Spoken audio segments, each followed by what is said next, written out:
Hello, welcome to another episode of Leaders of Transformation. We have an awesome guest here today. You're going to love this. Alisa Cohn comes to us I met her through Alain Hunkings, who's recently been on the show. Amazing interview that we had talking about leadership and all sorts of awesomeness.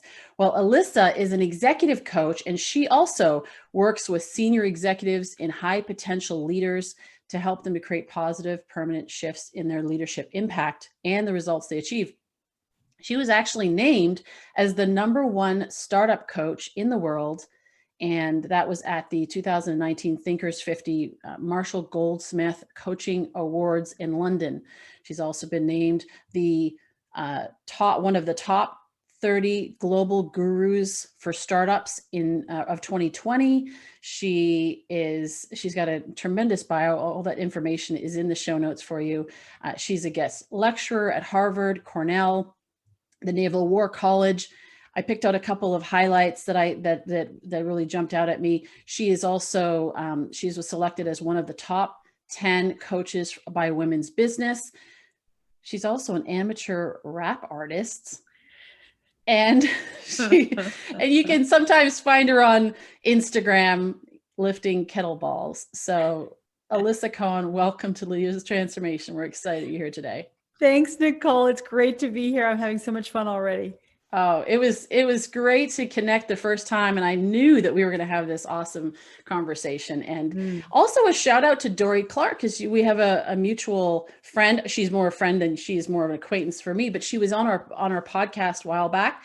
So for our listeners, just a little tip: go back and listen to Dory Clark's conversation as well. See, powerhouse women like Alisa and Dory and many of the other ones that we've had on our show are just really they're really valuable to listen to and encouraging and empowering for you as women. And also men, you're going to learn so much from them. They're pretty smart ladies. So I encourage you to go back and listen to Dory's as well. I wanted to mention that. And Dory's the best. Yeah. She is awesome. Yes. So let's talk about you. Let's talk about your awesomeness and how you're creating transformation in the world. So tell us a little bit more about yourself and how did you become named the #1 startup coach in the world? That's pretty impressive. Yeah, thank you. And thanks again for having me on the show. That was a real honor, I have to tell you. And it was, I think, in some ways, the culmination of the things that I really care about. So I became a coach 20 years ago because I wanted to make a difference. I had this idea in my head that it mattered that I was in the world, that the work of my hands matters. Like those are the kinds of phrases and sentences that would go through my head. And so I kind of had to seek out, what do I want to do? And I met a coach and I thought, that is what I want to do. That's it. And so I took coach training and I put one foot in front of the other. Nobody handed me anything. I hustled every day. I put one foot in front of the other to build a business. I then moved to New York City about 13 years ago, where I got very involved with the startup ecosystem. And so I got very involved. It was in sense to my roots of startups. And so I started working with a number of CEOs. And that really grew from there. And now I'm really passionate about startups and helping CEOs understand how they can scale their leadership alongside the scale of their company. Got it. Well, When you talk about scaling leadership and scaling their company, what actually do you mean by that? Because there are different definitions of success in those arenas. Yeah, definitely. So actually, I'm writing a book right now, which is called From Startup to Grown Up. And I divide it into 3 sections. It's about managing you, managing them, and managing the business. All of those areas need to scale. So when you think about scaling the business, it has to do with, the notion of having a small number of employees, which grows, and a small number of manageable customers that you can actually keep track of on a spreadsheet, but that grows and you'll need a different kind of database to handle them. Customer support issues, the way you build infrastructure inside of the company. That is what leaders really care about. But when I enter as a coach, we talk about that, but then we back up to say, well, how are you managing them? Them being the employees around you. How do you hire them? Make sure they're cultural fits. How do you help enable them to be proactive and motivated? How do you get them to kind of be headed in the same direction? That has to do with managing you. How are you managing your own emotional state? How are you managing and how you change the way you communicate as the company grows? And how do you think about managing both the employees of the company and your individual employees, as well as the company as a whole. Got it. Now, when you're working with leaders and they're going from being a founder to a CEO, like what you're talking about, and I know that everybody calls himself a CEO nowadays, and they're the one person corporation CEO. Yeah. But when we're talking about running an organization where, it's far beyond a spreadsheet of keeping track of people or even knowing everybody who's in your company. Yeah. What do you notice that is the difference, that is the different skill sets? So you talk about as a coach, what are the different skill sets, not just managing people, but let's go a little bit deeper into what do they need? Who do they need to be? How do they need to show up differently as a CEO versus a founder? Yeah, it's a great question. It's such the key question, because to your point, who do they need to be and how do they need to show up? It's like, what hat are you wearing now? So the founder hat is very often an inspirational hat, a storytelling hat. The leader hat, maybe separately, is like, here's where we're going and helping people create clarity when there's a lot of ambiguity. Sometimes as a CEO, you have to be the manager hat, which is about holding people accountable, making sure you're hiring the right people, unfortunately making tough decisions about firing people. So, and then also managing your team as a meeting. So communicating, one-on-ones, executive team meetings, all hands meetings, finding ways to repeat your story over and over. Whereas when you were like 7 people in the room together, that wasn't the most important thing. When you're 150 people, 500 people, you suddenly need to make sure that your message is the right message and it's landing for people all the time. How do you keep that family community of the 7 people, or can you even keep it when you have 500 employees? Yeah, 500 or 5,000, Or right? I mean, 5,000. startups grow, sometimes they grow very quickly to that scale. And the answer, Nicole, it's such an important question. People who join startups want to be part of that family where they're eating pizza together at night at 10 o'clock, where they're all jumping on to like help support the customer. And where there's like sort of this tribal experience of going through the early stage together. The truth is that you have to be able to expand and enlarge your culture, to expand beyond that family, that initial founding team, because ultimately you need people who have done this before, who are more big company people, who are also great at process, also who have home lives and they don't want to be there with you and the team at 10 o'clock at night because they got kids at home. And so it's about really making room for a new set of people, but still maintaining the tenets which are important to you, which may very well be transparency. It may certainly be dignity and people first. It may also be we have to have fun around here, but that's going to look different at 7 than it does at 700 than it does at 7,000. Yeah, that's so good. Well, because I know there's a lot of talk right now about humanity in the workplace and how do we instill that empathy in the workplace. And especially now, okay, so we're in 2021. I know that most people want to, put 2020 behind them and forget that it ever happened. But of course, it has changed us forever. And one of the things that I've noticed that has come out of it is a lot more companies are realizing that they need to be more humanized. They need to understand that they're people. They're on virtual Zoom calls and meetings and so forth, and the kids might be running around in the background.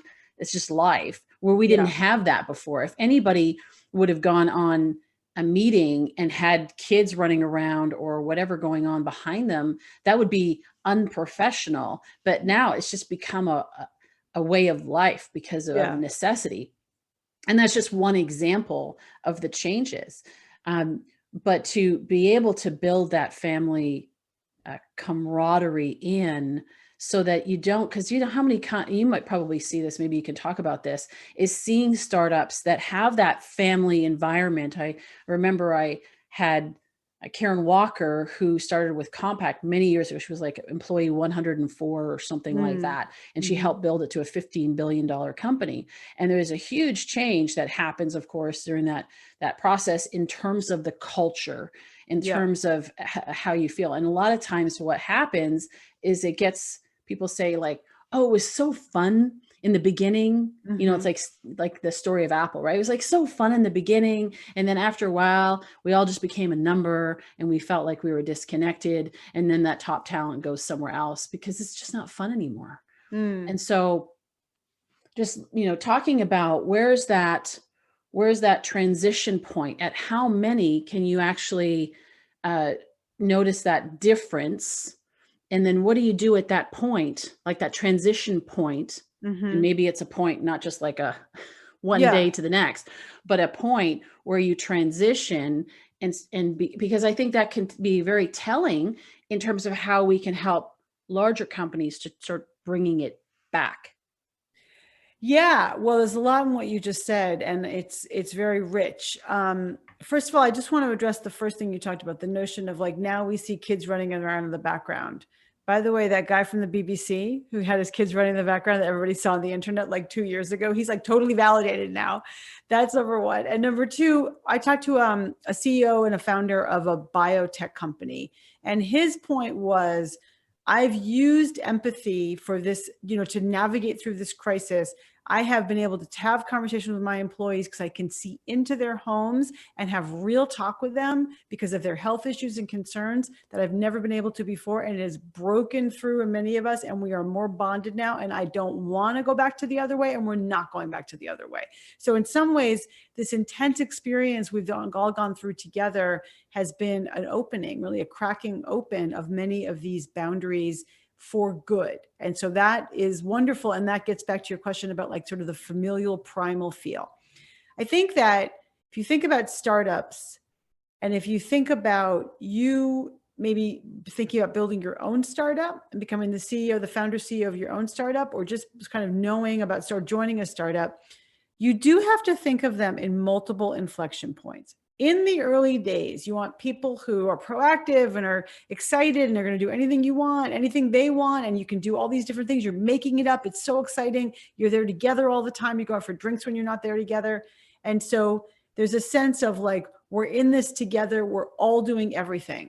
At some point, that model just breaks. It's like 10 people or 15 people or 20 people where you cannot all fit into the same room. You can't all go to the same meetings. We need to like be able to leverage time. And then from there, you also need to build systems and processes and structures that are going to sustain a bigger business. Not everyone can decide everything. We can't get everyone to weigh in on everything. So that like literally changes the shape. It changes the culture. It changes the kind of employee who's going to be successful around here. So what that means is you need to bring in people who are a little more experienced, not like huge company people at that early stage, who are a little more experienced and can really create sort of structure out of the chaos that typically gets created. And then over time, even more experienced people who can be specialists in a certain domain. So like, what does it mean for the folks who stay? For the folks who stay, they hopefully get benefit of people who are mentoring them and guiding them and managing them, who are more experienced and can really teach them the craft of what they're doing, whether it's marketing, technology, whatever is the part. Or they may want to go off and found their own startup or go off to another startup early stage.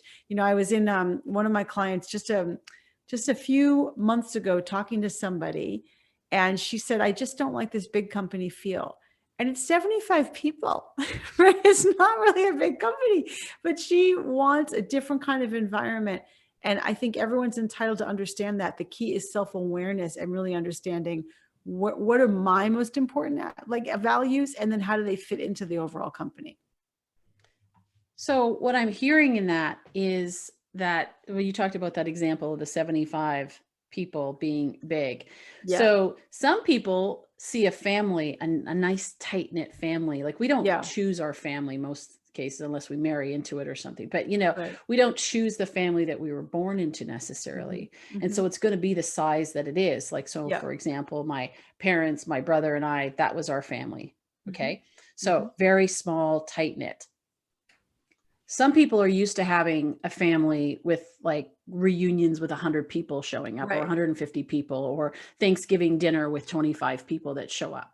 Mm-hmm. And so that's a different feel. And so the beautiful thing about what you're talking about is when you're choosing a company to work for and or to build, and even knowing, like, I know some of my clients are like, I know I'm a 3-year guy, or I know that I take it to this point and then I'm like, out. That's not what I want. I don't want that other kind of environment or that culture when it gets too big.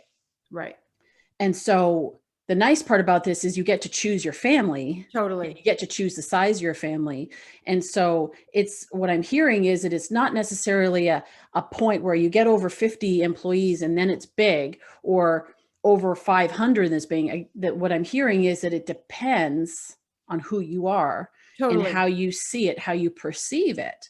Yes. And so there are corporate families that have maybe 100, 150 employees that can still have that family connection, so forth. And you mentioned a couple of things in there, mentorship, right? Culture, of course, we've talked about, and skimmed over that, but like culture, like the type of culture, having processes and systems in place, but also, not just making the separation between the old employees and the new employees, but integrating them into the family and maintaining the values. And so that's just kind of some of the things I find that oftentimes, like when I'm talking to people, they do what they do so naturally and automatically that it's kind of like, it's like, you just know your stuff, right? And so it's like pulling out those nuggets for those of us that maybe aren't as familiar with that, and it's not old hat, so to speak. So yeah. I'd just like to add, like, I think the key to all of those things is, first of all, just your own self-awareness. The more you can really understand what makes you tick and what's going to work for you, the more you can choose the right environment. And then on the topic of culture and even family, the truth is that you can feel like a family at work, but just honestly, it's actually not a family. Right. Actually, your family of folks at home who can't fire you and would never want to get rid of you, even for poor performance, right? You kind of think That's of it true. that way. Yeah, we're still in a contractual, right, transactional relationship in many ways, and you can build great friendships at work. And the last thing to say is that even a CEO I spoke with just earlier this year, he really said, I really realized that I'm a sort of a 1 to 10 million guy. And after that, I've tried to build a company, and I always feature a 3-time entrepreneur. I always at that point need to bring a professional CEO in. So as a CEO and the founder, it's really helpful for you to have self-awareness to really see, like, where do I get stuck? And self-awareness helps us do everything we want to do. Yeah. And it's that misconception that you have to stick with it. Who did I interview? Frank Fiume. And he got to that point where he said, you know what? It's no longer fun anymore. Right. He actually said, I feel guilty about the way that I feel about my company. This was back when he had I9 Sports, and it's big franchise for youth sports in the country, and the number one franchise for youth sports. And he said, I actually felt guilty of the way that I felt. And I knew that it was time to go. It was time to pass it on to someone who could take it to that next level. It just wasn't where I wanted to be with it. So that is so good. And bigger is not always better. You don't have to. There's this misconception I find a lot of times with entrepreneurs that are getting started, that they have to, that they're supposed to build it to, like, it has to be an idea that's going to go to 100 billion, or, like some next Facebook kind of thing. When in fact, just knowing who you are, like you said, self-awareness is important to know that it doesn't need to be that to be successful. So good. So let's shift gears. Let's talk about COVID. Obviously, it affected everybody differently as well. So everybody had different experiences. So what was your experience? We can learn from your experience. What was your experience with COVID, and how did you pivot? Because one of the things that we wanted to talk about here was the fact that every day is day one. Every day is a new day to begin anew. And so it's not just on January 1st or whatever the first day of the month is that we begin anew. We can start anew every single day, but it comes from our choices. So, looking at that example of this significant impact that as an example, so come back to my question, how did it affect you, and what did you do about it? Yeah. So I think about Ram Dass. So Ram Dass is a spiritual leader, very well meditation teacher, guru. He just died recently, but before he died, but probably 10 years ago or so, he had a stroke. And so he's a meditation teacher. He's very like serene. He's enlightened, all these things. And he said about the stroke, it was the ultimate test and I failed. And so that's how I feel about the pandemic personally, is that when I live in New York City, I kind of fled out with to the suburbs, which is where my boyfriend lives, on March 13th. And I spent the next 2 weeks screaming, carrying on, yelling, being upset, thinking it shouldn't be this way, it should be different, right? Resisting reality. So after about 2 weeks of that, I thought, well, this appears to be reality. And so I better figure this out. So how I responded was this: my inner wisdom, my wise self, I'm lucky, does sometimes talk to me through a specific voice in my head. So the voice in my head said, Alisa, do not waste this time. You are never going to get this kind of time back. And also you're going to want to, this is going to end at some point. You're going to want to look back on this and be proud of how you spent your time. So what does that mean? Two things. First of all, that my main focus in terms of coaching was to help my clients, to partner with my clients and to help shepherd them through this crisis, which for some of my clients' companies was existential, right? This formidable, really possibly killer threat. How can I be of service in this moment of crisis? All the things I've been sort of, training for professionally and personally. That was my one massive focus. And my second massive focus was, for me professionally, there's been a lot of things and I'm like, oh, I'll do that at a different time when I have time. And I'm like, this is the time. You're never going to get this time back to sit and think and write. And so I got to work on doing those things. So I could talk about both those sides if that'll be helpful. Yeah, please. That would be great. So with my clients, all of my clients who are either first time, second time, third time entrepreneurs had to kind of figure out, where am I, right? I sort of think of it as head, shoulders, knees, and toes. Am I still even here? So then the CEOs I work with had to immediately figure out how my team's doing, how do we pull together our teams? And we quickly got into a communication system. Everyone's working remotely. We don't know what this means for the business. And I help them think about, how do I settle myself and then settle the team and then step back. And I wrote an article for Forbes about this, and plan for a future that you can't plan for. So I helped them do scenario planning, supported them as they, again, sort of quickly got into a rapid communication cycle. And I'm really proud that so many of my clients were able to think about, I help them reframe this way, and they're entrepreneurs, so they're focused on this anyway. What's the opportunity here? And really, a lot of my clients were like, fantastic. I'm so glad this is happening. We're going to be able to accelerate this system, or we're going to be able to accelerate this program, or this is great. We had to stop and rethink anyway about what we were doing and reconfigure our business model. So, now there's still this sort of uncertainty in the world, but there's a lot of sense of okay, here's what our plan is going to be like. And then also there's a bulletproof nature. We have to be able to run our business if there's a pandemic or there's not a pandemic, if we're at home or if we're working in the office, right? So we have to sort of be ready for that and bulletproof for that. So that was a lot of source of the work, as well as, of course, being just an emotional support for people who were didn't know what was happening. So that's side one. To me, very in some ways holy work, again, what I sort of was made for in many ways.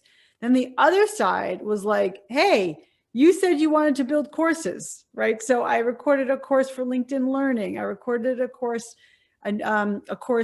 called Learn to Love Networking for Knowable, a new startup which is doing audio courses. And I had to learn the technology, and I had to, think about, how am I going to design this course? And if you take everything I know about networking, which I think is a lot, and boil it down, what would you want to say? So I worked on that. I pushed forward on that. That was great. I signed my book contract. And so now I'm working on my book, which is something I'd wanted to do for a long time. And I became, as you mentioned, an amateur rap star by producing a rap video called The Work Is in You, which was just like for fun and a passion project to do during this period. That is awesome. Yeah, in the beginning, there was a lot of resistance, like you talked about. Yeah. Everybody's going, this is not happening. I don't believe this is happening. This is going to be over in 3 weeks or whatever that original, I forget. I think it was 3 weeks that we estimated it. And it was like, yeah, this can be a lot longer than that. And so there was this resistance. And then I even heard people saying, oh, okay, so I'm at home. What do I want to watch on Netflix? What do I want to do that? And I was just like, oh my gosh, this is like the greatest opportunity. If you were going to try something out, if you were going to take the time to write that book, if you're going to take the time to do that course, if you're going to take the time, like I did in trying to do this startup, which didn't go so well so far. We're working on it. But at the same time, it was the greatest opportunity to test the waters and fail. Yeah. And, and grow out your hair if you want to, just saying. But, right. It was such an opportunity, and it's the opportunity in the midst of crisis that, that I think is really going to start to, as we're in 2021 and beyond, is we're going to start to see the impact of that and the momentum of that. Yeah. Continuing in companies in the way that they're even redefining themselves. And of course, individuals redefining themselves. Yeah. And there's a lot of times, I think, to your point about working from the office or working from home, is that there's also a lot of structures. I noticed there was a lot of structures and systems that they realized they actually didn't need to have. I've heard so many people say, wow, you know what? I had more time with my kids than I've ever had. And I actually don't want to give that up ever. Like, I want this to be the way that it is going forward. And so what needs to be in place? What do I need to say no to? Right. So that I can say yes to what's really important to me. So the whole reprioritizing and so forth. So it's totally. So and choosing, right? So like this whole notion of every day is day one, I really care about that. I really resonate with that, like really today. And also, it's 1:33 p.m. Eastern time. 1:33 p.m. Eastern time. That could be day one, right? If you really think about it, for all of us, we have the opportunity. Any moment you can start over. Any moment you can step back and think, wait, what? The pandemic was a dramatic moment. I know for myself, and I guess in a little way, I was like, I'm just gonna reformat my newsletter. I'm just gonna like redo it. I was like, oh, should I do it? Should I not? I don't know. Boom, I just did it. Like, oh, all bets are off. So you could take on that energy anytime you wanted to, and think about what you could actually accomplish if you lived your life that way and just said, okay, go. I'm going to do another sprint, momentum, sprints. Those are very powerful for all of us. So what are some of the questions that you ask yourself that get you into that mode of like, yeah, I'm going to just do whatever. I'm going to do a rap song. That's what I'm going to do. I'm going to start lifting kettlebells. That's what I'm going to do. And I'm going to put it on Instagram so that everybody else can, like, what are the thoughts that go through and the questions that you ask yourself that puts you into that space? Because I think there's a lot of people, even still listening to this right now, that are still in a funk or may find themselves coming in and out of the funk and need some tools to be able to stay on their game. Yeah. So to me, a big question is, what's the opportunity here? Like, we already know there's a crisis. We know there's limitations. What's the opportunity? What would make you proud if you looked back on it 3 months from now? What is your highest and best use? I find it very inspiring to be like, I know you're tired. I know it's this stressful thing is happening. I know, but think about who you are. Who did you say you wanted to be in service of your life, as a parent, as a leader, as a worker, whatever that is? And so that's how you can sort of begin to motivate yourself and activate yourself. Got it. Yeah. And you actually have speaking of which, you actually have a download on your website. So maybe this is a good time to talk about that.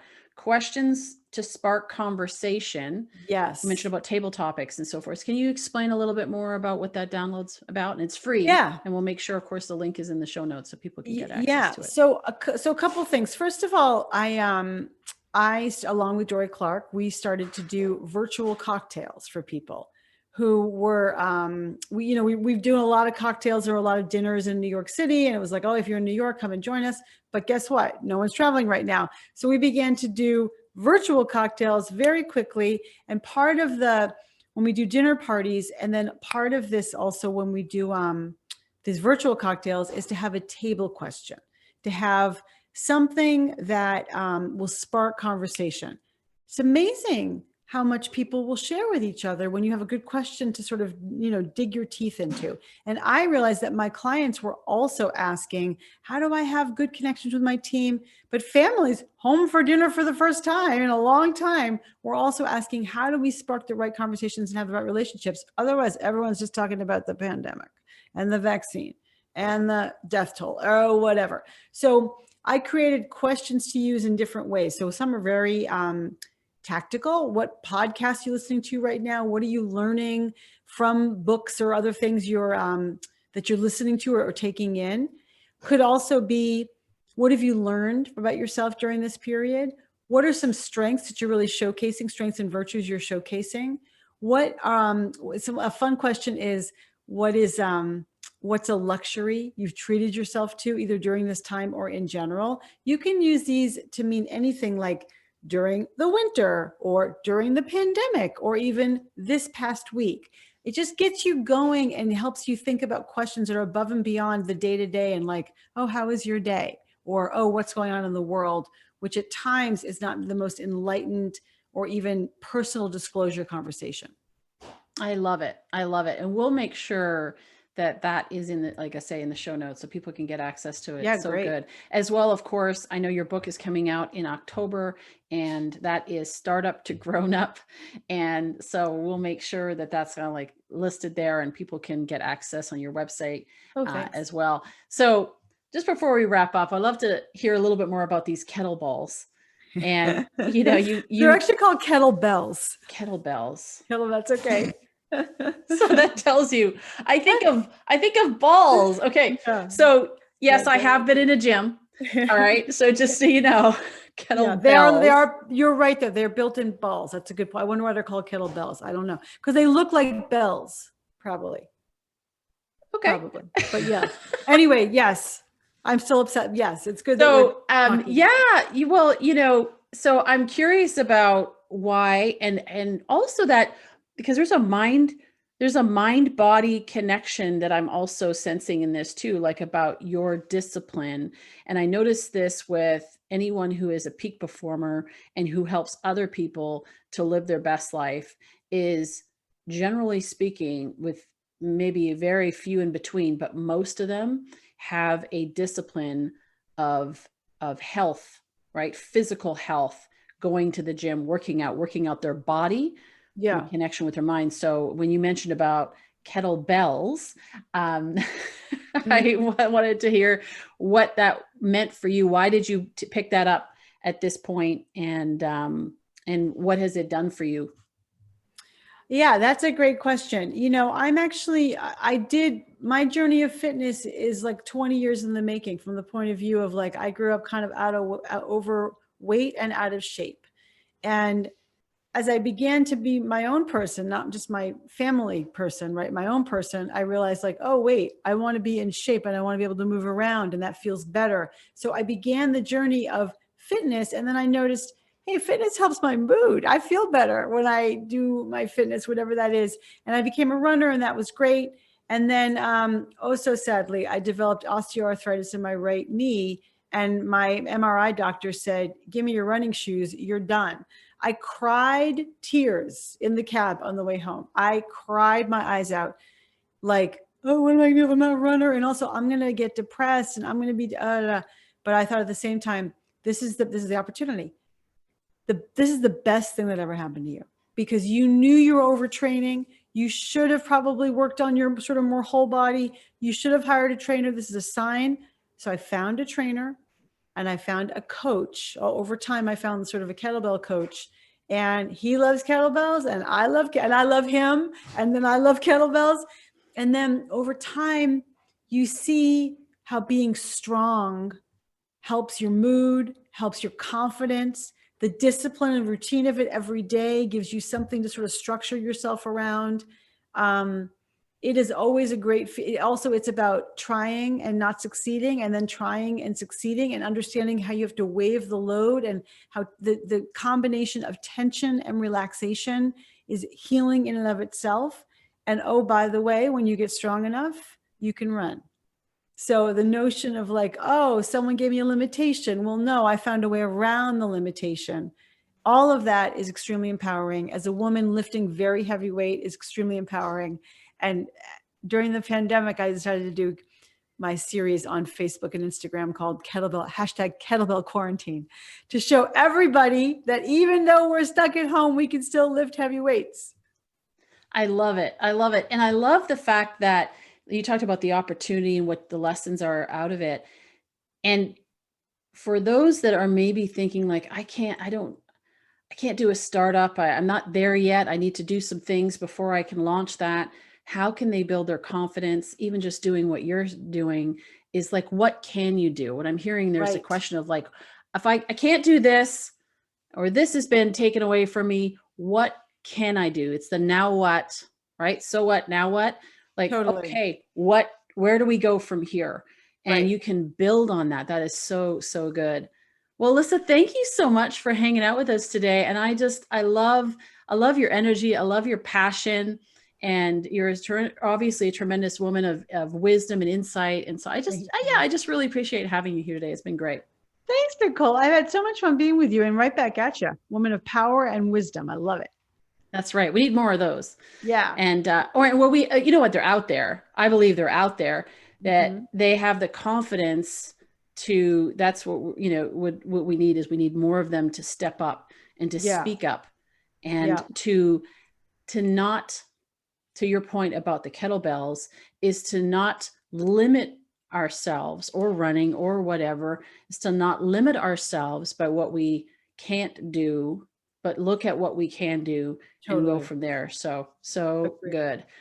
All right. For our listeners, go to alisacohn.com. Of course, that's going to be in the show notes as well at leadersoftransformation.com. But check out what Alisa's doing. Maybe even certainly download her questions to spark conversation. Maybe even take part in her and Dory's cocktail parties and get to know what they're doing. There's a lot of great material that they're putting out there in the world that can help you, encourage you, and help you really to be the leader of transformation that you're capable of being. I believe that every single person on this planet is here for a reason, and here not just to make money, not just to survive and to get by, but to actually make a difference in the world. There's some value that you have, some unique value. There's strengths, there's passion, there's experiences that are completely unique to you that the world needs. So how are you going to bring that to the world?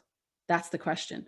Okay. So we encourage you that to get involved in this conversation, to explore that. Let us know what you come up with. Let us know how we can support you along the way. You can find us on social media. You can, of course, find us through our website. We'd love to hear from you. And we look forward to seeing you in the next episode of Leaders of Transformation real soon.